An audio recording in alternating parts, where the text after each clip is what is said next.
Religion, le pape au Brésil, craintes et interrogations sur la sécurité. Le pape prenait mardi une journée de repos bien méritée après une arrivée mouvementée à Rio de Janeiro, mais l'enthousiasme entourant sa visite suscitait des craintes accrues de débordement dans la foulée du mouvement social contre la vie chère et la corruption.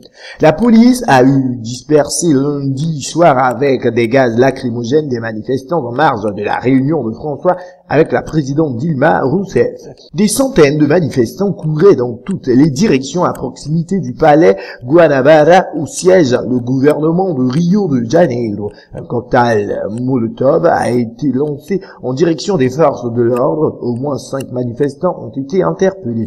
Un photographe de l'agence France-Presse AFP, Yasuyoshi Shiba, a été légèrement blessé d'un coup de matraque à la tête par un policier selon son propre témoignage. Yasuyoshi Shiba, de nationalité japonaise, a été brièvement hospitalisé pour des soins et examens médicaux. Cette manifestation a conduit les services de la sécurité à changer in extremis le programme du pape en le faisant monter dans un hélicoptère pour aller du centre-ville au palais Guanabara. Auparavant, la voiture dans laquelle François avait décidé de faire un tour du centre-ville avait été bloquée à plusieurs reprises par les fidèles enthousiastes, suscitant les craintes de son entourage.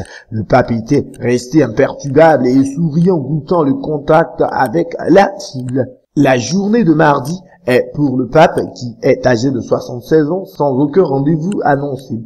Il restera dans le calme et la verdure de la résidence du Sumaré sur les hauteurs de Rio. Le porte-parole de son siège, le père Federico Lombardi, a indiqué que le pape pouvait rencontrer qu'il désirait. D'autres manifestations jeudi et vendredi dans la soirée, les journées mondiales de la jeunesse JMJ préparées dans tout le pays depuis des semaines entreront dans leur phase principale avec la messe d'ouverture célébrée sur la plage de Copacabana par l'archevêque de Rio, Monseigneur Rani Joao Tempesta. D'autres manifestations sociales sont annoncées dans les prochains jours, dont certaines à proximité de la plage où auront lieu jeudi soir et vendredi soir à des cérémonies des JMJ en présence du pape et de centaines de milliers de jeunes catholiques. Cela ne sert à rien de réprimer ce gouvernement va chuter, ont crié lundi soir les manifestants en fuyant la police.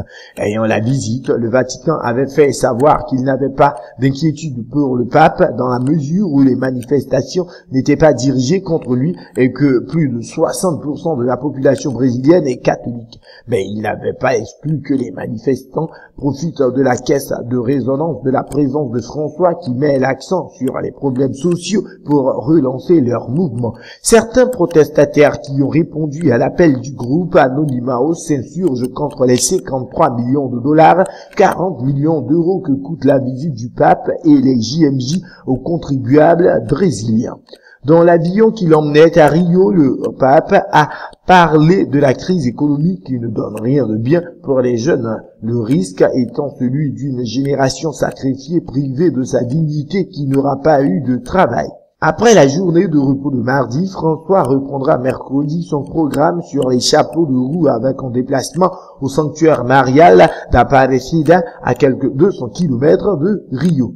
Le père Lombardi a minimisé la découverte dimanche d'un engin explosif très artisanal dans un sac en plastique dans des toilettes publiques près de la basilique d'Aparecida. La sécurité de François n'était pas en jeu selon lui.